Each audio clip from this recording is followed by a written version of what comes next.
You're listening to Soap Dirt, the latest in television entertainment news.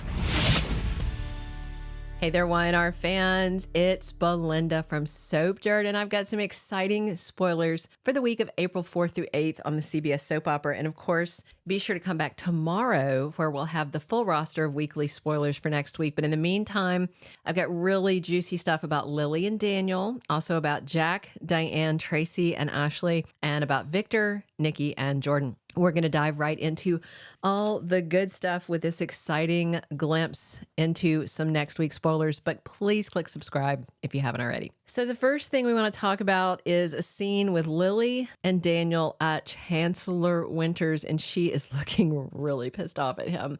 So this juicy tidbit for Lily Winters and Daniel Romalotti is a really exciting scene for next week. I cannot wait to see it. It looks like the gloves are off. Lily has not forgiven Daniel for cheating on her, and she's clearly, very clearly punishing him. And this is kind of a rough spot for Lily to be in because her brother Devon Hamilton doesn't agree with her firing Daniel and Heather Stevens. And also her ex Billy Abbott not only disagrees with the firing decision, but it looks like he is ready to openly support Heather and Daniel should they decide to sue Chancellor Winters for wrongful termination. Although in an at-will state like Wisconsin, that generally won't get you very far with a suit like that. But soap operas don't usually bother with legalities and things like that. So they could definitely try and sue.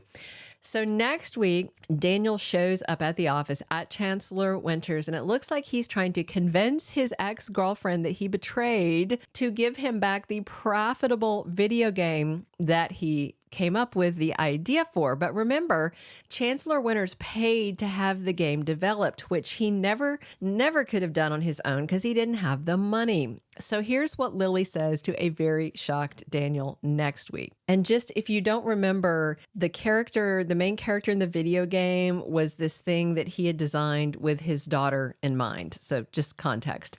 So Lily says to him, Lucy forgave you. Heather's back in your bed again. So Princess Louisa served its purpose, and now it's just another game, and I own it. I am certain Daniel is going to run tell Heather that Lily told him to go kick rocks and he's not getting the video game rights back. And I mean, I do agree Chancellor Winters owns it, and I'm sure he signed a contract saying that in exchange for them to pay for all the development costs that he couldn't afford and give him a nice big paycheck that affords him to buy that penthouse, they had the rights to it. That's how contracts work. But I also feel like this could absolutely trigger Heather to go ahead and file a lawsuit, which should be fun. And again, with sweeps coming, I anticipate that is what's going to happen. We'll see.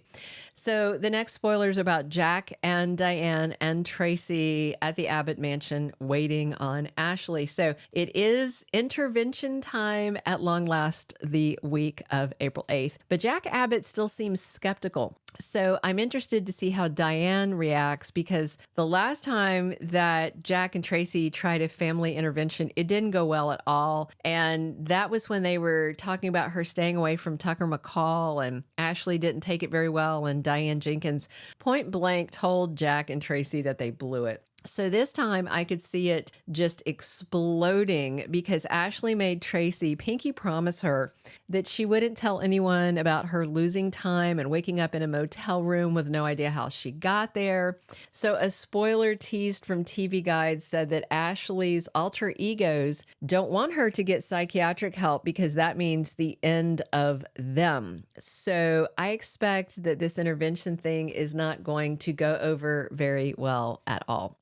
Jack says to the ladies, so we're waiting for Ashley, right? I mean, she is the topic, isn't she? And Traci says, I am scared to death for Ashley. So while Jack isn't taking this seriously, Traci clearly is. But to be fair, Traci has critical information that Jack does not because Ashley only shared it with her sister. And I'm sure Ashley is going to be very upset with Traci about this, but I'm looking forward to these scenes and Ashley's reaction. The last little spoilers tidbit we have for you for next week involves Victor Newman and Nikki Newman. They're at the ranch. They're dressed to the nines. They're getting ready to go out to their big party. So I want to talk about first what Nikki says and then discuss why they are tempting fate this way. So Nikki says to her husband, 40 wonderful, complicated, exciting years since we were first married. No one can spoil this night for us. And they have a kiss. Never say no one can do something on a soap opera. That means they're definitely going to do it. So this scene should happen probably Thursday the 11th, maybe Wednesday the 10th, but probably Thursday the 11th, because Victor and Nikki's big anniversary party is next Thursday and Friday, April 11th and 12th.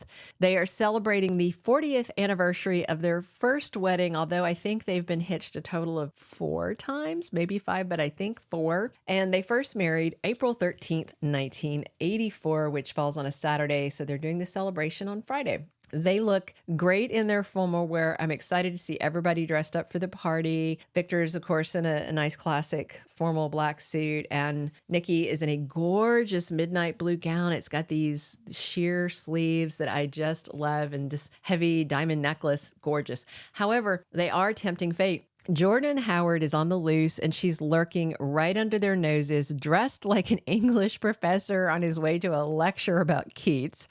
They have to know that Jordan is going to show up at their big party. They are definitely tempting fate, and official spoilers from the network say Jordan does indeed crash the party and she wreaks havoc.